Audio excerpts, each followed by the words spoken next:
America की rocket वैज्ञानिकों की टीम ने भारत से चंद्रयान-3 की तकनीक और उपकरण साझा करने का निवेदन किया है। ये खुलासा इसरो प्रमुख एस सोमनाथ ने रविवार को किया। उन्होंने कहा कि दुनिया आज भारत के रॉकेट और अंतरिक्ष में उपयोगी उपकरणों और तकनीक की सराहना कर रही है।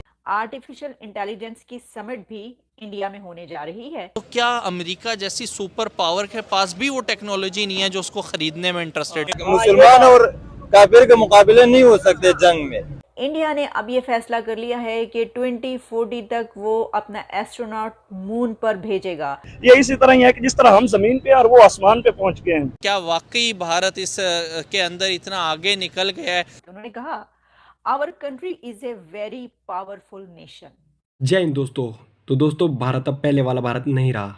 आज भारत की टेक्नोलॉजी हर जगह भारत का झंडा गाड़ रही है। वहीं अब नासा ने भी इसरो के चंद्रयान की टेक्नोलॉजी को लेकर उसे नासा में यूज करने का प्रस्ताव रखा है। और ये चीज इसरो के लिए अपने आप में काफी बड़ी बात है, क्योंकि एक टाइम पर यही देश भारत के इसरो का मजाक बनाया करते थे। लेकिन आज इसरो ने अपने आप को इतना ऊंचा कर लिया है कि आज नासा भी इसरो के साथ मिलकर काम करना चाहता है। वहीं दूसरी तरफ पाकिस्तान, जो भारत से पहले स्पार्क को बनाकर इस रेस में निकला था, वो आज वहीं का वहीं खड़ा है।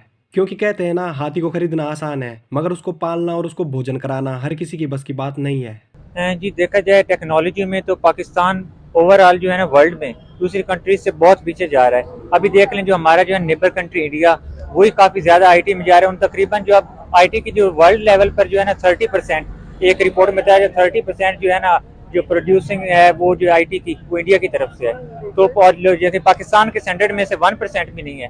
और पाकिस्तान वही 100 साल पुराने वो जो घिसे पीटे सिलेबस पे वही पाकिस्तान जा रहा है। कोई जो एडवांसमेंट नहीं, कोई हुकूमत जो है ना गवर्नमेंट हमारे स्टूडेंट के लिए कोई कुछ भी नहीं कर रही कि कोई एडवांसमेंट कर दे हमारे सिलेबस में, ताकि हम भी वर्ल्ड के जो सिलेबस का भी अप टू डेट जो चीज़ें वो पढ़ सकें, हमारा मुताला अच्छा हो सके, ताकि हम भी दुनिया के बाकी दुनिया के साथ कम्पीट कर सकें। लेकिन कोई इस जो है HEC और जो हमारी गवर्नमेंट इस तरफ कोई ध्यान नहीं दे रही।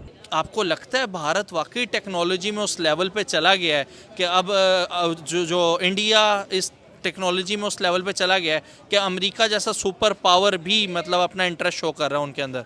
हाँ जी, बिल्कुल, ये बात बिल्कुल सही है कि इंडिया इतनी आगे टेक्नोलॉजी में चला गया है कि सुपर पावर को उसकी ज़रूरत हो गई है। इसका ये मतलब ये है कि आप ये देख लें कि 4th कंट्री है जो कि स्पेस तक पहुंची है, और उनके बाद कोई इतने सबसे सस्ता ये टेक्नोलॉजीज़ का उन्होंने यूटिलाइज़ किया था।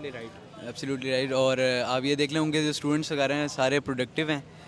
आप यूके का प्रेसिडेंट देख लें, इतने बड़ी बड़ी एजेंसीज वगैरह में हर जगह इंडिया सबसे आगे है। स्पोर्ट्स ले लें, एथलेटिक्स ले लें, जहाँ मर्जी जिस मर्जी कंटेंट ले लें, आप देखेंगे इंडिया की स्टूडेंट्स वगैरह हर जगह आगे हैं। तो ये मेन वजह है जिसकी वजह से इंडिया स्पेस टेक्नोलॉजी। इसरो के जो चीफ हैं सोमनाथ, वो एक जगह बातचीत कर रहे थे अबुल कलाम आज़ाद की कोई उस हवाले से, उनकी फाउंडेशन जो है उस पर कुछ एक सेरेमनी या एक स्पीच वो कर रहे थे जिसमें स्टूडेंट्स के साथ बातचीत कर रहे थे। उसमें उन्होंने कुछ बड़ी हैरानकुन खबरें बताई हैं, लेकिन बहुत अहम खबरें हैं। भाई क्या बात है। उनका कहना ये था, जो इसरो के चीफ हैं, पहले तो मैं आपको ये बताती हूँ कि उन्होंने एक बात जो की, जो मुझे पढ़ के भी बड़ा बड़ा मजा आया और आपको भी यकीनन इंटरेस्टिंग बात है। उन्होंने कहा, our country is a very powerful nation और the knowledge and intelligence level in the country is one of the best in the world। ये कहना था इसरो चीफ का स्टूडेंट्स के सामने, अपने लोगों के सामने। आपको पता है ये बात उन्होंने किस लिए कही, इतने धड़ल्ले से और डंके की चोट पे? क्योंकि फिर उन्होंने ये बताया कि जब ये जो चंद्रयान-3 है उसके देखने के लिए, यानी उसके सिस्टम के लिए दुनिया के कुछ एक्सपर्ट्स जो हैं वो पहुंचे, उन्होंने देखा, जिसमें उन्होंने बताया है कि about 6 people from NASA JPL came and we explain Chandrayaan three to them. और उन्होंने कहा कि ये जो उसकी सॉफ्ट लैंडिंग है उससे पहले का मामला है, ठीक है। तो हमने उनको ये सारा बताया कि वी डिज़ाइंड इट एंड हमारे जो इंजीनियर्स हैं उन्होंने इसको कैसे बनाया और कैसे जो है ये लैंड करेगा, हमने क्या उसका जितना भी प्लान था वो सारा बताया। तो फिर उन्होंने ये कहा कि no comments, everything is going to be good. और फिर उन्होंने कहा कि द US स्पेस एक्सपर्ट्स ये कहा कि look at the scientific instruments, they are very cheap. ये हम बात पहले भी कर चुके हैं।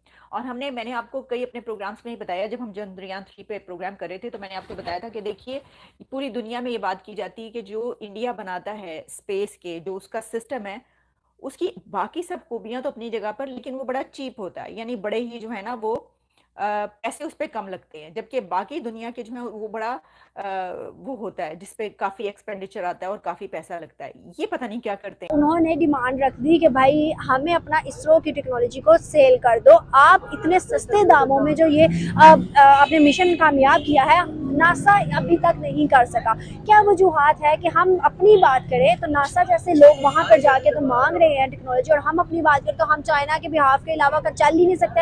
एक हम रॉकेट भेजना तो चाइना मदद करेगा तो पॉसिबल है नहीं, क्यों?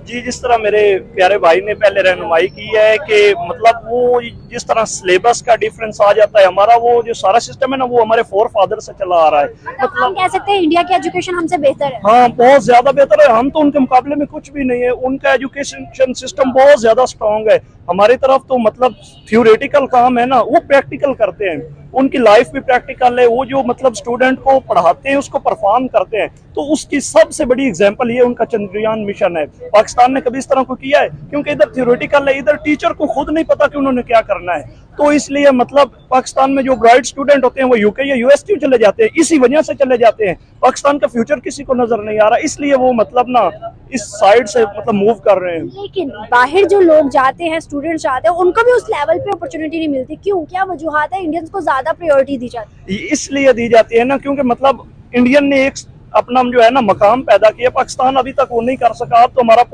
पासपोर्ट जो है वो भी 5 वीक कंट्री में चला गया है। अब तो हमें मतलब यूके या यूएस जाने के लिए भी मतलब बहुत ज्यादा रकम की जरूरत है और वो हमें एक्सेप्ट भी नहीं करते। तो उसकी मेन वजह हमारी जो है ना पाकिस्तान की गवर्नमेंट। सबसे पहले तो उनका ये है कि यूथ पे उन्होंने ट्रस्ट किया है, यूथ डेवलपमेंट पे उन्होंने सबसे ज़्यादा जो है ना अपनी इन्वेस्टमेंट किया है। उसके बाद ओवरऑल जो है क्या कहते हैं, अगर आप पूरी इकॉनमी का उनका स्ट्रक्चर देखें तो हमसे काफ़ी बेहतर है। उनकी इकॉनमी हमसे बहुत जीडीपी बहुत अच्छी है। उनकी इंपोर्ट, उनकी एक्सपोर्ट्स बहुत ज़्यादा है। दुनिया की 5वीं बड़ी इकॉनमी है दुनिया का इतनी 5वीं बड़ी आबादी में क्या चाइना को क्रॉस कर गया है और मार्केट सबसे बड़ी है। ऐवी तो नहीं है ना कि ऐसे तो नहीं है कि कोई एप्पल जो है इस तरह की कंपनीज जो हैं वहाँ, माइक्रोसॉफ्ट इवन अब वहाँ पर आ चुका हुआ है। तो ज़ाहिर बात है कि एक तो उनके पास सबसे बड़ा जो है मार्केट का है, दुनिया की सबसे बड़ी मार्केट। सेकेंडली ये है कि चाइना से उन्होंने इंपोर्ट बंद कर दिया, वो खुद मैन्युफैक्चर कर रहे हैं। तो इसलिए उनकी कॉस्ट कम हो गई है सब चीज़ों की देखी जाए, टेक्नोलॉजी के लिहाज से। लेकिन इंपोर्ट कम होंगी ऑब्वियसली, फिर खुद प्रोड्यूस कर रहे हैं ना, और फिर कामयाबी हो जाते हैं। चंद्रयान 3 इतनी बड़ी कामयाबी। तो उन्होंने कहा कि look at the scientific instruments, they are very cheap, very easy to build and they are high technology. और उन्होंने पूछा कि how did you build it, आपने कैसे बनाया? और फिर पूछा कि why don't you sell this to America. यानी उनका कहने, अब इससे तो ये पता चलता है कि वो ये कह रहे हैं कि नासा ने और जो एक्सपर्ट्स आए वहाँ से, उन्होंने उनको ये कहा कि जनाब आप जो हैं ये हमारे हाथ बेचते क्यों नहीं, हमसे शेयर क्यों नहीं करते? ये खबरें चल रही हैं। तो फिर उन्होंने कहा कि उसके बाद उनका ये कहना था, so you can understand how the times have changed, we are capable of building the best equipment, best devices and the best rockets in India. की मुकम्मल में से आधे से ज्यादा यूथ बाहर क्यों गई? तो ये असल में इस तरह है कि ना पाकिस्तान में अपॉर्चुनिटीज थोड़े हैं, लेकिन जो मतलब उनकी बेसिक नेसेसिटीज है ना उससे पूरे नहीं होते।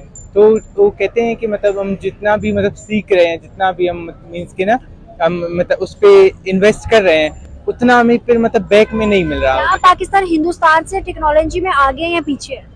पाकिस्तान ऑफ कोर्स पीछे ही है, लेकिन मतलब कोशिश किया जा सकता है। मतलब उनको टक्कर दे सकते हैं। लेकिन अगर बाहर के जैसे कंपनीज, एप्पल जैसे ना इंडिया में मतलब पिछले साल आ गई है ना, बाकी भी कंपनीज जैसे ये सारे पैसा इकट्ठा करने में लगे हुए। इनको मुल्क के मफाद की कोई थोड़ी बहुत भी है ना वो भी इनको नहीं है। मतलब ये मुल्क के मफाद के लिए तो सोच ही नहीं रहे। तो इसकी मतलब ये हम हिंदुस्तान के साथ अगर हम यूथ लेवल की बात करें, एजुकेशन, आईटी या फिर टेक्नोलॉजी की बात करें, उनका मुकाबला कर सकते हैं? नहीं, हम तो मतलब कभी भी उनका मुकाबला नहीं कर सकते। ये इसी तरह ही है कि जिस तरह हम जमीन पे और वो आसमान पे पहुंच गए हैं, वो आईटी में बहुत ज्यादा वर्ल्ड नंबर 1 बन गए हैं ना। खान साहब मुझे बताएं, हम हिंदुस्तान का मुकाबला कर सकते हैं? नहीं, कभी भी नहीं कर सकते। कैसे नहीं कर सकते? अगर ये हुक्मरान रहा ना पाकिस्तान का, तो हिंदुस्तान का नहीं, मैं ख्याल में हम बांग्लादेश का भी मुकाबला नहीं कर सकते। हिंदुस्तान में क्या ऐसी बात है जो वो इतना तरक्की कर गए, हम में क्या नहीं है?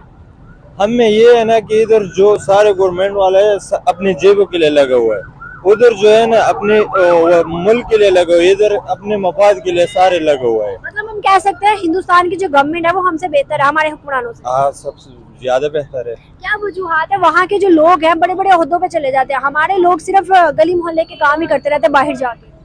तो क्या करे और क्या करे, इधर बेचारे और इतना तालीम करते, बाहर जाते तो इधर नौकरी नहीं मिलते, क्योंकि हमारे मुल्क इतना पासपोर्ट का इतना लेवल ही नहीं रहा। हम तो मोदी को गालियां देते हैं, फिर अब तो आप कह रहे हो कि भाई वहाँ की गवर्नमेंट है। तो दोस्तों इसरो कामयाबी की रेस में सबसे आगे तो है ही, मगर आने वाले टाइम में इसरो इससे भी कहीं बड़े बड़े मिशन करने वाला है, जिसमें चांद पर इसरो अपना खुद का एस्ट्रोनॉट भेजने वाला है। अब देखना यह है कि इसरो इस मिशन को कितनी जल्दी करता है और फिर से पूरे देश को प्राउड वाली फीलिंग का एहसास कराता है। तो दोस्तों इसरो के आने वाले मिशन के लिए आपका क्या कहना है वो कमेंट बॉक्स में मुझे बताएं। मिलते हैं अगली वीडियो में। जय हिंद।